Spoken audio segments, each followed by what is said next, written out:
नमस्कार। टुडे हिमाचल में आपका बहुत बहुत स्वागत है। मैं हूं आपके साथ भावना रेनॉल्ड और चलिए देखते हैं शाम की बड़ी खबरों को फटाफट। सीएम मंत्रियों और सीपीएस के वेतन भत्ते 2 महीनों के लिए होंगे विलंबित, जाने पूरा मामला। हिमाचल प्रदेश में मुख्यमंत्री, मंत्रियों और मुख्य संसदीय सचिवों के वेतन भत्ते 2 महीने के लिए विलंबित होंगे, यानी बाद में मिलेंगे। विधायकों ने भी ऐसा करने का आग्रह किया। मुख्यमंत्री सुखविंदर सिंह सुक्खू ने गुरुवार को हिमाचल विधानसभा सदन को इस संबंध में अवगत करवाया। उन्होंने कहा कि प्रदेश की विषम वित्तीय परिस्थिति के दृष्टिगत अपने मंत्रिमंडल के सदस्यों व मुख्य संसदीय सचिवों सहित अपने वेतन व भत्ते 2 माह तक विलंबित करता हूं। इसके अतिरिक्त आप सभी सदस्यों से भी अपने वेतन एवं भत्ते स्वेच्छा से विलंबित करने का आग्रह करता हूं।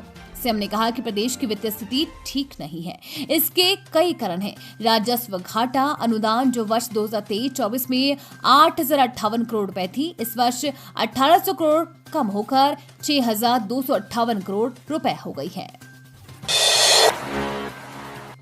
मां सिर्फ जन्म नहीं देती, जरूरत पड़ने पर माताओं ने किडनी देकर बचा लिए जिगर के टुकड़े। जानिए ममता की कहानी।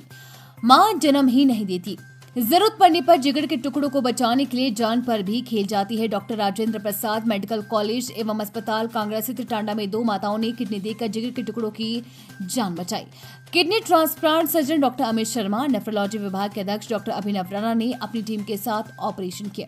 पीजीआई चंडीगढ़ के किडनी ट्रांसप्लांट विभाग के अध्यक्ष doctor Ashish Sharma Tanda medical college के विशेषज्ञों की मदद के लिए विशेष रूप से यहां आए थे। हिमाचल में किडनी ट्रांसप्लांट करने वाला टांडा मेडिकल कॉलेज इस समय प्रदेश का इकलौता संस्थान है। आईजीएमसी में अभी किडनी ट्रांसप्लांट का ऑपरेशन बंद है और एम्स बिलासपुर में अभी ये सुविधा शुरू नहीं हो पाई है।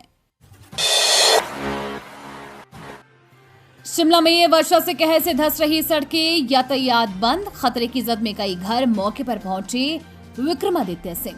राजधानी शिमला में पिछले कई दिनों से हो रही लगातार वर्षा के कारण फिर से सड़कें धंसने का सिलसिला शुरू हो गया है। सड़कों के धंसने से कई घर भी खतरे की जद में आ गए हैं। बुधवार रात को हुई मूसलाधार वर्षा से शहर में मच्छी वाली कोठी के समीप सड़क धंस गई। इससे यहां पर यातायात पूरी तरह से बंद हो गया। इसके अलावा यहां पर 2 मंजिला भवन भी क्षतिग्रस्त हो गया है। साथ ही 10 अन्य मकान खतरे की जद में आ गए हैं। भारी वर्षा के कारण बिजली का एक खंभा सड़क पर लटक गया। ऐसे यहां रह रहे लोगों में डर का माहौल पैदा हो गया है। आलम यह है कि रात को बारिश के दौरान चैन की नींद भी नहीं सो पा रही है। लोगों को डर सताता रहता है कि कब कहां पर जमीन धंस जाए।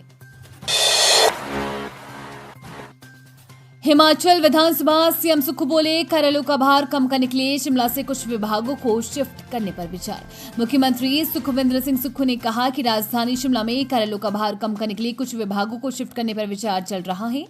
उन्होंने कहा कि जिला स्तर पर कई कार्यालय खाली पड़े हैं। गुरुवार को प्रश्नकाल में कांग्रेस सदस्य संजय रतन के प्रश्न के उत्तर में मुख्यमंत्री सुखविंदर सिंह सुक्खू ने कहा कि राजधानी शिमला में सरकारी आवास बनाने को लेकर अभी जमीन उपलब्ध नहीं है। उन्होंने कहा कि करोड़ों के आधार पर भी आवासों का आवंटन किया जाता है। उन्होंने कहा कि 47 मकान खराब स्थिति के कारण खाली पड़े हैं। इस पर संजय रतन ने पूछा कि अपने मकान होने के बाद भी सरकारी आवासों में रहने वाली अधिकारियों और कर्मचारियों पर सरकार क्या कार्रवाई कर रही है। आवास पद के नाम से आरक्षित होना चाहिए। संजय रतन ने यह भी कहा कि पुलिस महानिदेशक के पास भी मकान नहीं है। हिमधारा बसों का सफर हुआ महंगा, यात्रियों से वसूला जाएगा टोल टैक्स।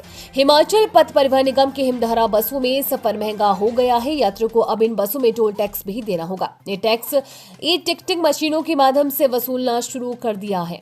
प्रति टिकट 2 रुपए इसकी वसूली यात्रियों से की जा रही है। इसी माह से इसे लागू कर दिया गया है। इससे यात्रियों पर अतिरिक्त बोझ पड़ेगा। वॉल्वो के बाद जल्द ही साधारण बसों में भी टोल टैक्स वसूली शुरू करने की तैयारी की जा रही है। इसके लिए ई टिकटिंग मशीनों को अपडेट किया जा रहा है। इसके अतिरिक्त कई टिकट मशीनों में स्वच्छता के नाम पर भी शुल्क लग रहा है। हालांकि निगम के अधिकारियों का दावा है कि अगर स्वच्छता के नाम पर भी कोई शुल्क टिकट में आ रहा है तो उसे यात्री को वापस कर दिया जाएगा। इसे वे साथ ही मशीन में भी इसे दुरुस्त करने के लिए कहा गया है। हिमाचल रोहित ठाकुर बोले, धड़ाधड़ शिक्षण संस्थान खोलने के बाद भी कोई सरकार नहीं हुई रिपीट। शिक्षा मंत्री रोहित ठाकुर ने कहा कि प्रदेश में धड़ाधड़ शिक्षण संस्थान खोलने के बाद भी कोई सरकार रिपीट नहीं हुई है। वर्ष 2012 से 17 तक तत्कालीन कांग्रेस सरकार ने भी कई स्कूल कॉलेज खोले। इसके बाद 2017 से 2022 तक जयराम सरकार ने भी कोई कमी नहीं रखी। प्रदेश में शिक्षण संस्थानों का विस्तार बहुत अधिक हो गया है। अब संस्थानों को मजबूत करने का समय है। हालात नहीं बदले तो सरकारी स्कूल बंद हो जाएंगे। कई स्कूल में बच्चों से अधिक शिक्षक है।